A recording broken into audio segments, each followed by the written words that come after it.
देश और दुनिया की सबसे महत्वपूर्ण 5 खबरें लेकर के हाजिर हूं। एक बार फिर से इस कार्यक्रम में जानेंगे 2 बहुत ही महत्वपूर्ण खबर भारत के उत्तर प्रदेश से आ रही हैं। साथ ही साथ टीकाकरण को लेकर के एक बहुत महत्वपूर्ण अपडेट आपके साथ साझा करूंगा। साथ ही साथ हर घर तिरंगा, भारत सरकार की एक नई स्कीम, नई मुहिम, इसका करेंगे कुछ खुलासा। उसके अलावा भारत को मिल चुका है 15वां राष्ट्रपति, इसके बारे में भी जिक्र करेंगे। 5 बहुत ही महत्वपूर्ण खबरें हैं। यदि ये छोटी सी वीडियो आप देख लेते हैं तो आपको सब समझ में आ जाएगा कि देश और दुनिया में आखिरकार चल क्या रहा है। तो वीडियो में लास्ट तक बने रहना।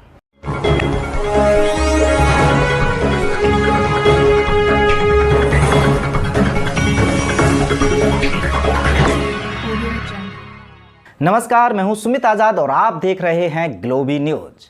आइए पहली खबर की तरफ बढ़ते हैं। पता तो सबको चली गया होगा कि भारत को मिल चुका है 15वां राष्ट्रपति श्रीमती द्रौपदी मुर्मू के रूप में।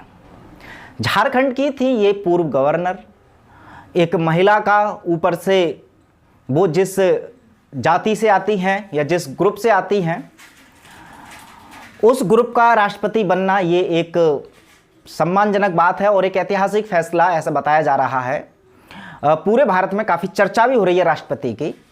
लेकिन एक बहुत बड़ा सवाल मेरे मन में खासकर आता है, हो सकता है कि आपके मन में भी आता हो, कि जो राष्ट्रपति का नाम है, चाहे वो इससे पहले हमारे रामनाथ कोविंद जी का नाम सुन लीजिए, केवल इलेक्शन के टाइम पे तो फिर भी हमको एटलीस्ट पता चल जाता है कि भारत में एक पोस्ट राष्ट्रपति की भी होती है, जिस पर हमारे पहले रामनाथ कोविंद जी चुने गए थे, अब द्रौपदी जी भी चुनी गई हैं। लेकिन क्या चुनाव के बाद जिस तरह से मार्केटिंग की जाती है सीएम या पीएम की, क्या उस तरह से चर्चा राष्ट्रपति की होती है? क्या हमको पता चल पाता है कि राष्ट्रपति आखिरकार काम क्या करते हैं? अब द्रौपदी जी क्या क्या करेंगी ऐसा नया जो भारत के लिए बहुत बड़ा अच्छा हो जाएगा? उससे पहले हम जरा ये जान लेते हैं कि रामनाथ कोविंद जी ने एक्चुअल में अपने कार्यकाल में क्या क्या किया।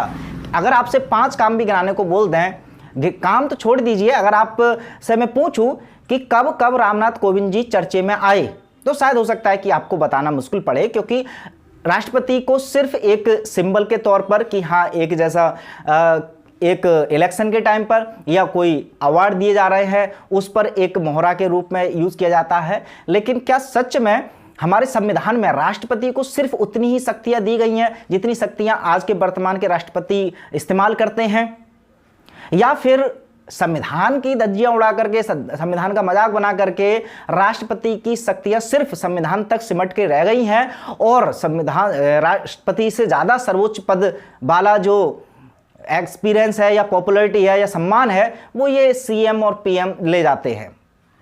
आप अपनी राय रखिएगा, हो सकता है ऐसा मुझे लगता है इसलिए मैंने बता दिया, आपको लगता है कि ना ना ना तुम गलत कह रहे हो, तो आप अपनी राय भी रख सकते हैं। दूसरी खबर पर बढ़ते हैं आगे। मलेरिया, अब मलेरिया से मिलेगी मुक्ति, ऐसा WHO ने खुशखबरी दे दी है। अब पूरी खबर जब आप पढ़ेंगे या सुनेंगे तब आप कहेंगे कि खुशखबरी नहीं है। WHO ने एक और नए व्यापार का खुलासा किया है या एक और नए व्यापार की लॉन्चिंग कर दी है WHO ने, क्योंकि मलेरिया से जो मुक्ति का उन्होंने कारण बताया है, फिर से एक टीका, एक ऐसा टीका जिसकी जो प्रभावशीलता है वो केवल और केवल 30% है और जिसकी आपको 4 डोज लेनी होंगी। अफ्रीका के 3 देशों को मंजूरी दे दी है WHO ने और ये कह रहे हैं जल्द ही पूरे विश्व में ये टीका सबको मिल जाएगा। तो हर घर टीका पहुंचने वाला है, एक ऐसा टीका जिसकी प्रभावशीलता केवल 30% है। 70% ये बताया जा रहा है इसके ट्रायल में कि यह असफल हो जाती है। कीमत की बात करें तो अच्छी खासी कीमत रखी जाएगी। क्यों? बिल गेट्स जिसने इसका एग्रीमेंट किया था इस टीका को लेकर के पूरा मैन्युफैक्चरिंग तक, लेकिन जैसे ये टीका बन के तैयार हो गया तब भाई साहब bill and Melinda Gates foundation ने अपना हाथ खींच लिया है, एग्रीमेंट तोड़ दिया कि भाई साहब हम इसको वित्तीय सहायता नहीं दे सकते। अब ये बहुत बड़ा सवाल, भाई साहब बिल गेट्स ने मना क्यों कर दिया? उन्होंने कारण ये बताया कि भाई साहब इसकी इफेक्टिवनेस बहुत ज़्यादा कम है, प्रभावशीलता की दर बहुत कम है, तो ऐसे में हमें कोई इसमें फ़ायदा नज़र नहीं आ रहा। लेकिन WHO ने फिर भी इसको रोका थोड़ी है, मार्केट में आएगा। तो ऐसे में अब वो जो कीमत है जो कम रख सकते थे, लेकिन वो अच्छी खासी रखी जाएगी। लेकिन दुख की बात तो ये है कि इसके बावजूद भी इसकी अब जो असलियत है वो आपको मैंने इस खबर में बता दी, लेकिन अब मार्केटिंग इसकी इतनी तगड़ी की जाएगी कि जनता को ना तो इसकी प्रभावशीलता से कोई फर्क पड़ेगा, ना ही इसके नेगेटिव या जो कुछ अगर बैड इफेक्ट या साइड इफेक्ट आएंगे उससे भी कोई जनता को फर्क पड़ेगा। बस मार्केट में जैसे बाकी के टीकों की लहर आ जाती है, वैसे ही हो सकता है कि मलेरिया की भी लहर बहुत जल्द, मलेरिया की जो टीका है उसकी लहर बहुत ज़्यादा जल्दी आ सकती है। क्या तैयार हैं आप इस नए टीका के लिए? कमेंट बॉक्स में बताइएगा। और अब अगली खबर पर बढ़ने से पहले एक छोटा सा विज्ञापन हो जाए। यदि आप अपने बच्चों का, अपने परिवार का करना चाहते हैं सर दर्द दूर, वो भी 2 सेकंड में, तो बराबर में आपको एक पोस्टर दिख रहा है, उस पर दिख रहा है नंबर को डायल कीजिए या व्हाट्सएप पर ऑर्डर कीजिए, घर बैठे मंगा लीजिए बड़ा चमत्कारिक ऑयल जिसको सिर्फ सूंघ करके आपका या आपके पूरे परिवार का सर दर्द हो सकता है छूमंतर। अब बात करते हैं उत्तर प्रदेश की। उत्तर प्रदेश में एक एक्सप्रेस वे बना, बुंदेलखंड एक्सप्रेस वे। अब इस एक्सप्रेस वे की खास बात ये योगी जी ने बनवाया और इसका जो शिलान्यास है या इसकी ओपनिंग करने पहुंच गए हमारे मोदी जी।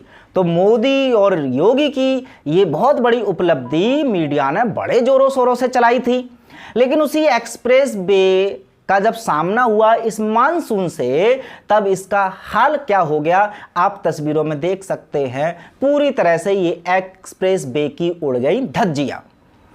तो अब ऐसे में बुंदेलखंड एक्सप्रेस वे पहले मानसून का भी सामना नहीं कर पाया, तो ऐसे में इस एक्सप्रेस वे में कितना मसाला लगाया, कितना माल लगाया और कितना चूना लगाया और कितना हुआ इसमें भ्रष्टाचार, वो सब की पोल इस घटना ने खोल दी।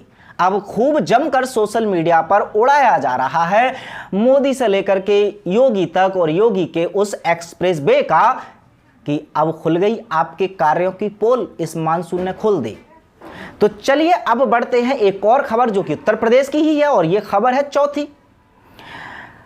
अब योगी जी ने सख्त कार्रवाई का फैसला ले लिया है उन लोगों के खिलाफ जिनके पास राशन कार्ड है। अब वो कह रहे हैं कि अपना राशन कार्ड सरेंडर कर दीजिए, इसलिए उन्होंने कार्ड सरेंडर की एक मुहिम चालू कर दी है।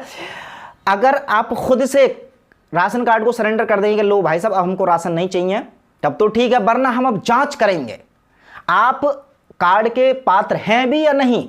अब उसके अंतर्गत उन्होंने बहुत सारी शर्तें रखी हैं।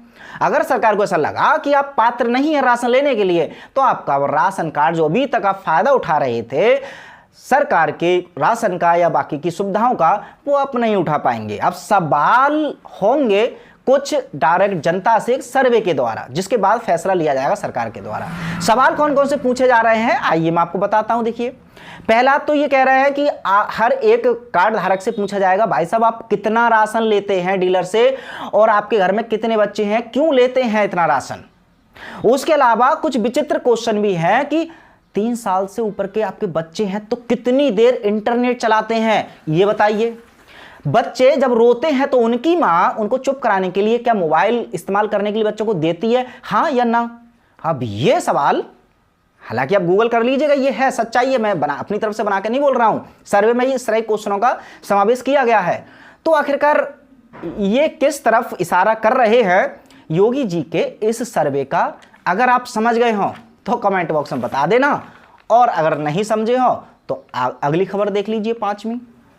अब 5वीं खबर के रूप में मोदी जी ने, याद है ना एक बार थाली दाली दाली बाली, मतलब किस किस तरह की इतिहास में मोदी जी ने अपने अनोखे अनोखे कारनामे करे हैं, जिनका साथ जब जनता देती है तो हर घर मोदी मोदी मोदी की पुकार हो जाती है। तो एक बार इसी तरह की कुछ एक मुहिम है, हर घर तिरंगा।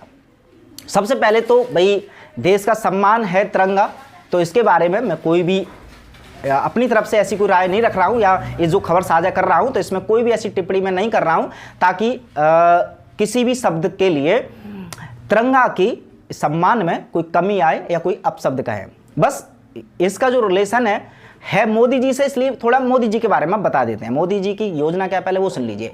13 अगस्त से 15 अगस्त तक हर घर की छत पर आप तिरंगा लहराएंगे, ऐसा मोदी जी ने जनता से आग्रह किया है। जिसमें कि कुछ गलत नहीं है, ये सही है, देश को सम्मान देना चाहिए। लेकिन मोदी जी कह रहे हैं कि हम उन सभी स्वतंत्रता सेनानियों को याद करना चाहते हैं, उन शहीदों को याद करना चाहते हैं जिनका सपना था कि हमारे देश में आज़ादी का तिरंगा लहराए। अब यहाँ तक तो ठीक है, लेकिन अगर मोदी जी सच में हमारे क्रांतिकारियों को, हमारे शहीदों को श्रद्धांजलि देना चाहते हैं, उनको सम्मान देना चाहते हैं, तो उनके द्वारा आज़ाद किए गए भारत को गुलामी की तरफ क्यों ले जा रहे हैं? भारत के इतिहास में, आज़ाद भारत में पहली बार ऐसा हुआ कि अनाज पर जीएसटी लगा दी, टैक्स लगा दिया, जबकि ये अंग्रेजों के ज़माने का था। जो टैक्स लगाने का कार्यक्रम ये सब गुलामी के टाइम में चलता था।